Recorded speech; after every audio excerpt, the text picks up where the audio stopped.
नमस्कार, मी ॲडव्होकेट राणी सोनवणे. मी ॲडव्होकेट आणि नोटरी आहे.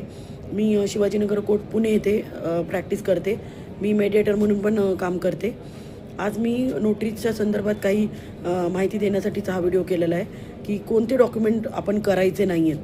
बरेचसे डॉक्युमेंट आहेत की जे आपण करू शकतो आणि बरेचसे डॉक्युमेंट आहेत की जे आपण करायचे नाही आहेत. जे आपण ज्या ज्या डॉक्युमेंट करायचे आपल्याला परवानगीच नाही आहेत ते डॉक्युमेंट आपल्याला करायचे नाहीत.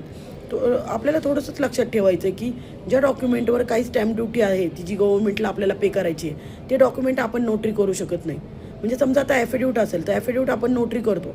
ॲफिडेविटवर आपल्याला काही गव्हर्नमेंटला कोणती काही पावती वगैरे पैसे वगैरे भरायचे नाहीत, त्यामुळे ते आपण नोटरी करू शकतो. आता हेच जर आपण खरेदी खत म्हणलं तर खरेदी खत म्हणजे प्रॉपर्टी असती, मार्केट व्हॅल्यू असती, त्या प्रॉपर्टीवर स्टॅम्प असतो आणि त्यामुळे ते खरेदी खत आपण करू शकत नाही. हे साधं उदाहरण आहे. तर आपण कोणकोणते डॉक्युमेंट करू शकत नाही? सगळ्यात महत्त्वाचं म्हणजे ॲग्रीमेंट टू सेल.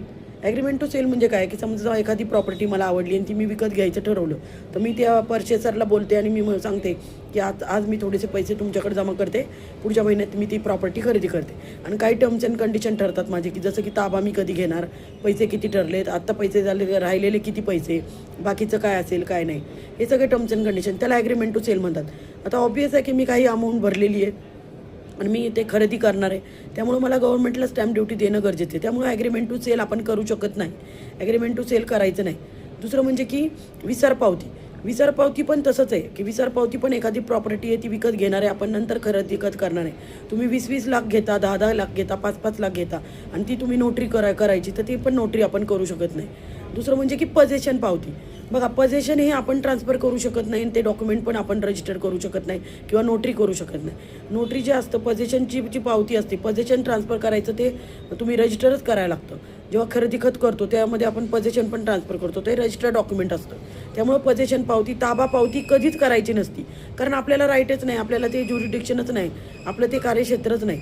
त्यामुळे पजेशन पावतीही करायची नाही. आणि सगळ्यात शेवटी म्हणजे खरेदी खत. आता हे तर सगळ्याच नोटरींना माहिती आहे, सगळ्याच वकिलांना माहिती आहे की खरेदी खत हे जे आहे ते कंपल्सरी रजिस्टर्ड डॉक्युमेंट आहे. खरेदी खतामध्ये आपण ट्रान्सफर करतो, ताबा ट्रान्सफर करतो, पैसे घेतो आणि ते पजेशन पण आपण त्याला देऊन टाकतो. त्यामुळं खरेदी खत हे नोटरी आपण करू शकत नाही. कितीही काही जरी असलं तरी हे 3 डॉक्युमेंट आपण करायचे नाही आहेत. एक म्हणजे ॲग्रीमेंट टू सेल, दुसरं म्हणजे पजेशन पावती, ताबा पावती, तिसरं म्हणजे की खरेदी खत आणि चौथं म्हणजे की विसार पावती. तर नक्की तुम्ही हे लक्षात ठेवा की आपल्याला हे डॉक्युमेंट करायचे नाही आहेत. असे खूप सारे डॉक्युमेंट आहेत जे आपण करू शकतो, ते आपण करून आपली नोटरीची प्रॅक्टिस खूप चांगली असते. त्यामुळं असं काही समजू नका की आपण कितीतरी डॉक्युमेंट करू शकत नाही. आपण जे नेहमी पॉझिटिव्हवर विचार करायचा की आपण किती सारे डॉक्युमेंट करू शकतो, ते डॉक्युमेंट